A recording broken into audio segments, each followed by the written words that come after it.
بھٹی صاحب، پہلی بات میڈم شیخ بصد ادب آپ سے، جو آپ نے فخر کے پوائنٹ کو سٹرانگ پوائنٹ کہا کہ 2 نکاتی جو مطالبات تھے اس میں الیکشن دھاندلی کی بات نہیں تھی. آپ کے سامنے کئی دفعہ بات ہوئی، عمران خان صاحب نے بات کی، عمر ایوب نے بات کی، بیرسٹر گور نے بات کی. بات کیا کی کہ ہم نے حکومت کو پہلی دفعہ حکومت ماننا ہے، ہم اپنے مطالبے سے ہٹے نہیں ہیں، لیکن مطالبات شروع کرنے کے لیے تاکہ ہماری خلوص نیت آپ کو پتہ چلے کہ ہم سیاسی جماعتوں کے ساتھ بیٹھتے ہیں. یہ 2 مطالبات ہیں، چلے 3 تھے، خیر 3 تھے لیکن یہ چلے ان پہ بات کرتے ہیں، تو اس سے ہٹے نہیں تھے. پہلی بات. دوسری بات، فخر نے ابھی کہا کہ کہاں کہا ہے انہوں نے کہ اب وہ ہماری پٹیشنز یا ہمارا الیکشن کمیشن.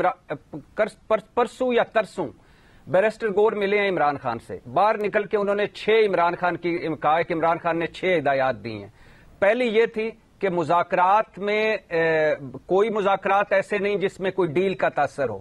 دوسری جو تھی کہ ہم اس حکومت کو نہیں مانتے، یہ 47 کی حکومت ہے، ہمیں نئے الیکشن چاہیے. ٹھیک ہے.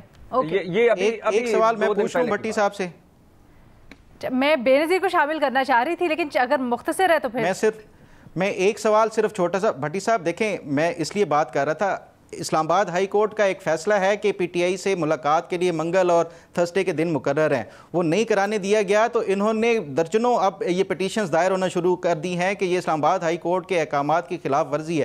دیکھیں یہ الیکشن تو سب سے بڑا معاملہ ہے پی ٹی آئی کے لیے، کیا کوئی ایسی درخواست انہوں نے ارلی ہیئرنگ کی ہے کہ یہ ہمارا رائٹ ہے، آپ ہماری پٹیشن پچھلے 2 سال سے ہے، آپ اس کو جلدی وہ کریں؟ جواب لیتے ہیں بے نظیر کی، پہلے رائے صاحب سن لیتے ہیں. ٹھیک ہے بے نظیر.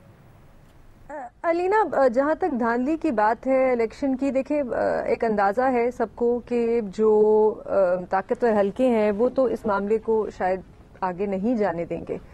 تو آپ جب ڈیمانڈز لے کے جاتے ہیں، آپ کے کچھ بڑے ڈیمانڈز ہوتے ہیں لیکن آپ کو پتا ہوتا ہے کہ وہ شاید اس پہ بات آگے اتنی نہیں بڑھے گی، تو پھر آپ وہ ڈیمانڈز رکھتے ہیں جو آپ کو لگتا ہے کہ آپ کو جلدی سے امیڈیٹ ریلیف ان چیزوں پہ مل سکتا ہے، جس پہ بات آگے بڑھ سکتی ہے، جس سے بات ہو سکتی ہے. اور میرے خیال سے یہی ہوتا ہے اس قسم کی جو میٹنگز ہوتی ہیں کمیٹیز کی اور نیگوسیشنز ہوتی ہیں کہ پی ٹی آئی جو ہے وہ ابھی امیڈیٹ اپنا شارٹ ٹرم ریلیف مانگ رہی ہے کہ جو ہمارے جو لیڈرشپ ہے جو جیل میں ہے ان کو تو آپ پہلے باہر آنے دیں تاکہ ہم اپنی پارٹی کو آرگنائز کر سکیں، اس میں ایک سٹرکچر لا سکیں.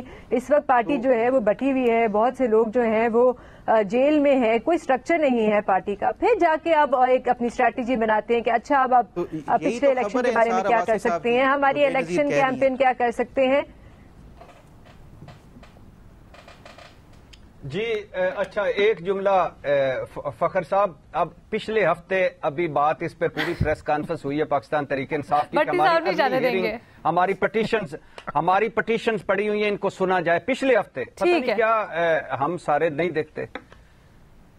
اچھا بھٹی صاحب ایک چیز بتا دیں، یہ جو بے نظیر نے کہا جو بات کی وہی آج انصار عباسی صاحب کی خبر ہے کہ پی ٹی آئی بھی اب یہ سمجھتی ہے کہ جو امیڈیٹ ان کو ریلیف مل سکتا ہے اس کو حاصل کریں. جو اس کا مطلب ہے یہ بے نظیر کا بھی تجزیہ ہے، انصار عباسی صاحب کا بھی تجزیہ ہی ہے.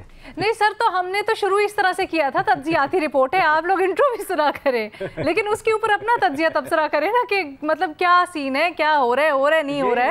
آپ لوگوں نے اپنی رائے دے دی، تجزیہ ہے، بے نظیر کا بھی تجزیہ ہے. اچھا رک جائے نا، اب آپ لوگوں نے اپنی رائے دے دی اس کے اوپر. ٹھیک ہے، مجھے یہ بتائیں یہ کیا بات ہوئی؟ سلمان اکرم راجہ صاحب نے خان صاحب کی زبانبندی کی ہے، یہ کیا بات کی آپ نے؟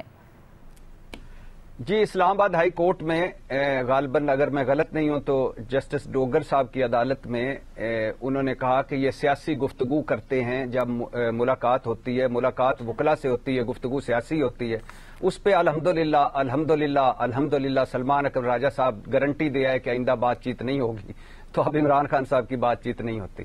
سلمان اکرم راجہ صاحب نے کلہاڑی ماری اپنے پاؤں پہ. جی الحمدللہ ہلکی سی کو کہ وہ صرف جوتا ہی ان کا تھوڑا سا پاؤں پر نہیں گئی، لیکن کوشش. تو سر پھر رانگ نمبر کون، جو آپ کہہ رہے تھے پارٹی میں رانگ نمبرز ہیں بہت زیادہ اور خان صاحب نے ان کے خلاف کارروائی نہیں کی؟ وہ تو پھر اب میڈم شیخ کئی مرتبہ اس پہ پچھلے ایک سال سے بھٹی صاحب نہیں بتا رہے. کل بھی یہی سوال ہے، کوئی سوال نہیں تھا بھٹی صاحب، گول کر گئے آپ. الحمدللہ کوئی سوال نہیں تھا رانگ نمبر والا. اب آپ نہیں اب آپ گول کر کے بتا رہے ہیں. ہمارا روزگار پی ٹی آئی سے چلا ہوا ہے میڈم شیخ، روزگار پی ٹی آئی سے چلا ہوا ہے. تو نہیں الحمدللہ ہمارا نہیں، تاکہ میں کل بھی بول سکوں. تجزیہ بڑا لمبا ہے، خان صاحب پہ تجزیہ لمبا ہو سکتا ہے. سوری سر، سوری، ہمارا تو ایسا نہیں ہے. اگر آپ کی ایسی سی رائے ہے تو وہ ایک الگ بات ہے, اگر آپ سمجھتے ہیں ایسا ہوتا ہے آپ کے لیے تو وہ ایک الگ بات ہے, بٹ ہم تو سوال کرتے ہیں سر بطور صحافی. 1400 مرتبہ اس سوال کا جواب میں بالکل آپ نے کبھی نہیں بتایا, نہیں کبھی نہیں بتایا آپ نے کون رانگ نمبر جن کے خلاف کارروائی, لکھ لیجیے کون ہے, لکھوا دیں جلدی سے. نہیں بھٹی صاحب پچھلے 1 سال سے نہیں بتا رہی ہے بروٹس کون ہے. تو الحمدللہ جس دن یہ گارنٹی دیں گے کہ آج آخری یہ پی ٹی آئی پہ سوال میں بتا دوں گا, ابھی کوئی یار رہنے دے سسپینس. مجھے یاد ہے پچھلے 1 سال بتائیں گے, ابھی بھی نہیں گھمائیں گے, یہ بھٹی صاحب کی خاصیت ہے, پورے شہر میں گھمائیں گے, بتائیں گے نہیں, ادھر کے بہانے ادھر کے بہانے. شکریہ.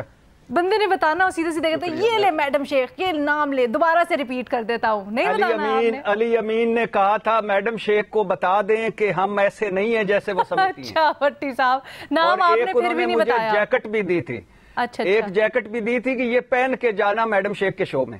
یہ کہنا کہ علی امین صاحب رانگ نمبر نہیں ہے, نہیں ہے تو یہ بھٹی صاحب نے اشارہ کر دیا. میں یہ پوچھ رہی ہوں رانگ نمبر ہے نہیں ہے, پھر کیا ہے علی امین صاحب, یہ بتا دیں آج آپ ریکارڈ. نہیں بالکل بھی نہیں ہے, بالکل بھی نہیں ہے, رائٹ نمبر ہے. تو پھر کون ہے؟